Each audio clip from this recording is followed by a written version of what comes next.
tenemos la grandiosa oportunidad de entrevistar al presidente Alan García Pérez, a quien tenemos enfrente. Señor García, al inicio de su mandato prometió un enfoque distinto para enfrentar al terrorismo. ¿Qué lo llevó luego a profundizar la militarización del país y permitir la represión indiscriminada? Cuando asumió la presidencia en 1985, creó una solución democrática al problema del terrorismo, una amenaza que necesitaba una respuesta firme. Sin embargo, la historia nos golpeó con fuerza. Nos encontramos frente al Sendero Luminoso y al MRTA, organizaciones fanáticas y brutalmente violentas, con el objetivo de destruir el Estado y la democracia. La escalada de la violencia, que cobró la vida de miles de peruanos, nos obligó a ajustar nuestra estrategia. Tuvimos que recurrir a las Fuerzas Armadas, no por gusto, sino por deber.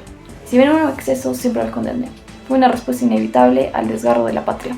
Durante su gobierno se reportaron hechos como las masacres en los penales El Frontón, El Lurigancho y Santa Bárbara.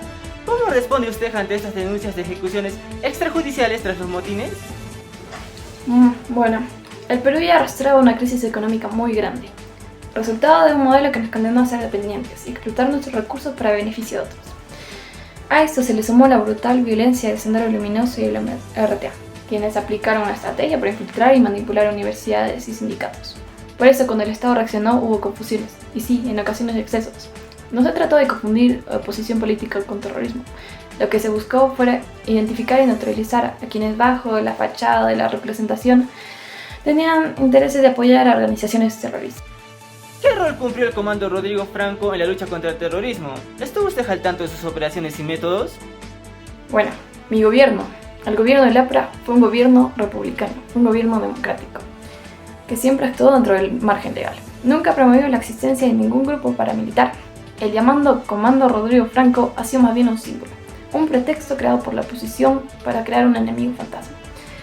Si hubo quienes actuaron por esa causa fuera de la ley, que sean juzgados, pero estas acusaciones no corresponden a mi gobierno. Además, en plena crisis económica, se intensificó la persecución a líderes sociales, sindicales y estudiantiles. ¿Por qué se confundió la oposición política con terrorismo en muchos casos? Los sucesos de los penales en 1986 fueron páginas muy dolorosas de mi gobierno. No fueron hechos aislados, sino fueron motivos coordinados. Sendero Luminoso, desde 3 penales distintos, tomó rehenes, colocó explosivos y declaró la guerra desde dentro de las cárceles. Tenía el objetivo de generar caos y desestabilizar el gobierno. Frente a semejante amenaza, teníamos que actuar. ¿Actuamos con firmeza? Sí, pero porque el país lo exigía. Prosiguiendo con la entrevista a un campesino de Ayacucho, quien tuvo la oportunidad de vivir el periodo de terrorismo en carne propia. Señor, usted vivió en carne propia el conflicto. ¿Quién representaba mayor peligro, los senderistas o el ejército? Eran muy peligrosos para nosotros. Los senderistas venían y nos obligaban a apoyarlos. Pero si no les dábamos lo que nos pedían, comida u otras actividades, te amenazaban o nos mataban. Pero el ejército también nos trataba como senderistas, como terroristas. Pero si no fuéramos, llegaron a las comunidades y sin preguntar mucho golpeaban las puertas y llevaban a los hombres, incluso a los jóvenes y a mujeres que vivíamos con miedo todos los días sin saber dónde podría estar el peligro.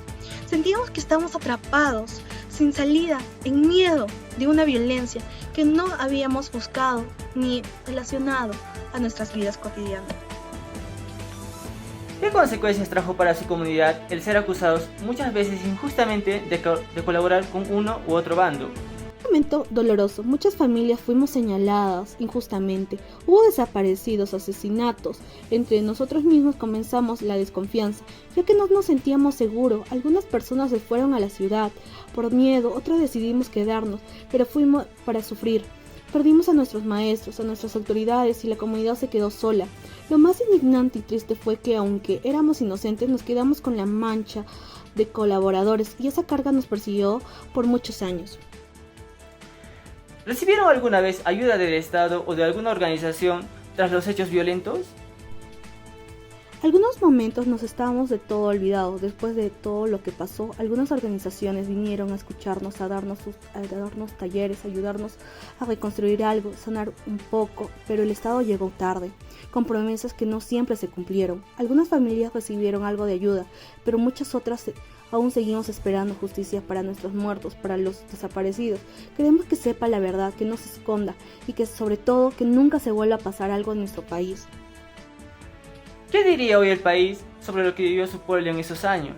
Le diría que el país no se olvida lo que vivimos, sufrimos mucho, perdimos a nuestros familiares, a nuestros amigos, perdimos nuestra tranquilidad ante todo, nos causaron sin razón, nos dejaron solos. Solo pido que nos escuche nuestras voces y reconozcan nuestro dolor y que nunca más se repita ese sufrimiento en nuestro país que se vivió.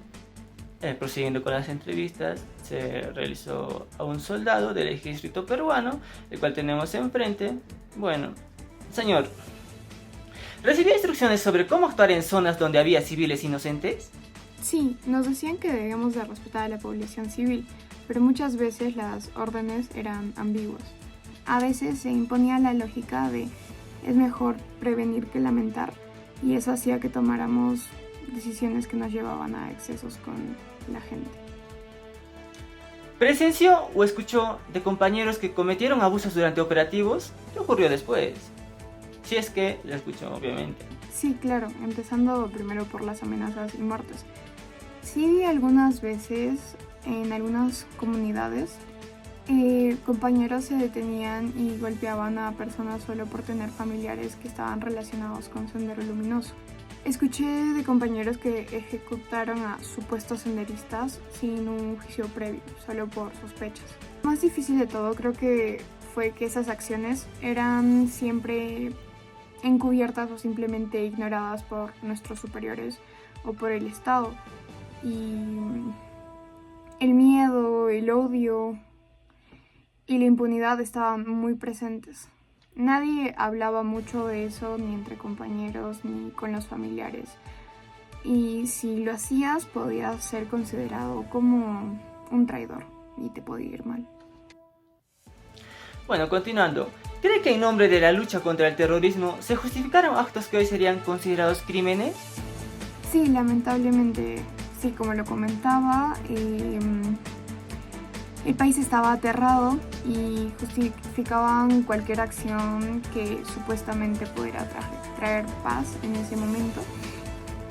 Se cometieron errores graves, muy graves, las muertes sobre todo, las desapariciones, las ejecuciones extrajudiciales, las torturas. En ese momento lo justificaban como necesario, pero ahora que lo analizo y lo veo, se cruzaron líneas que jamás se deberían cruzar. Bueno, además, ¿considera que el ejército ha hecho un mea culpa respecto a lo ocurrido en este periodo? No realmente, o no del todo. Ha habido algunos pronunciamientos por parte del Estado o por parte del ejército y los superiores, pero muchos siguen negando lo que pasó o dicen que fue una guerra justa. Personalmente, como soldado, me duele porque muchos compañeros murieron con honor y defendiendo nuestra patria, pero sí es cierto que muchos mancharon el uniforme. Nada, concluyo diciendo que el ejército debería de reconocer su parte de responsabilidad, ¿no? Con claridad, sobre todo con respecto a las víctimas, las muertes, los abusos y todas las desapariciones que hubieron, que hasta el día de hoy no se sabe nada. Bueno, se prosigue con la entrevista a un miembro anónimo del grupo Sendero Luminoso. Señor, muchas de sus acciones afectaron directamente a civiles indefensos. ¿Cómo justifica el asesinato de nuestros maestros campesinos y autoridades comunales? Bueno, respondiendo a esta pregunta podría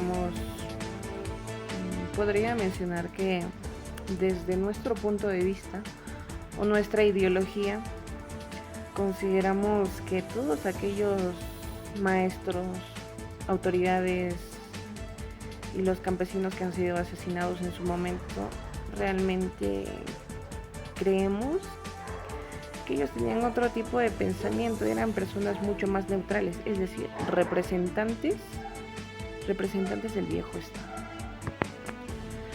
Y por otro lado, nosotros hemos considerado que estas personas de alguna forma estaban enseñando ideas contrarrevolucionarias, es decir, para nosotros básicamente era como un obstáculo para la revolución, porque nosotros creíamos que la guerra en realidad popular que estábamos dando requería de alguna forma destruir el orden que se había establecido aquí en el país. Incluso si eso implicaba, obviamente, tomar decisiones completamente difíciles y dolorosas. ¿Tenía Sendero Luminoso algún límite ético o moral respecto a las víctimas de sus atentados? Bueno, nosotros creemos en la revolución, o bueno, en la moral revolucionaria en este caso. No en esa moral tradicional que conocemos, porque de alguna forma nosotros necesariamente queríamos llegar hacia el comunismo. Es decir, si alguien por A o B era visto como un enemigo contra la revolución, ya fuera militar o fuera un campesino o una autoridad, literalmente su muerte o su eliminación se justificaba. La guerra era total. ¿Cómo respondía su organización a los reclamos de las propias comunidades que no querían participar en la lucha armada? Bueno, a menudo en sí, nosotros hemos considerado que de alguna forma todas aquellas comunidades, de alguna manera, estaban siendo influenciadas, no solamente por el Estado, quién sabe, tal vez por el miedo. Pero miren, nosotros estábamos ahí intentando convencer. Ahora, el hecho de que esas comunidades no quieran realmente o no se dejen convencer, para nosotros podían ser vistos como básicamente enemigos de clase. Eso es lo que nosotros creíamos. Ahora, no lo puedo negar, en muchos casos nosotros hemos tratado de usar la fuerza para imponer la participación, porque creíamos de alguna manera que la masa, o mientras más sea el grupo, teníamos que conducir de alguna forma todos nuestros planes para un solo objetivo. Ese era el punto.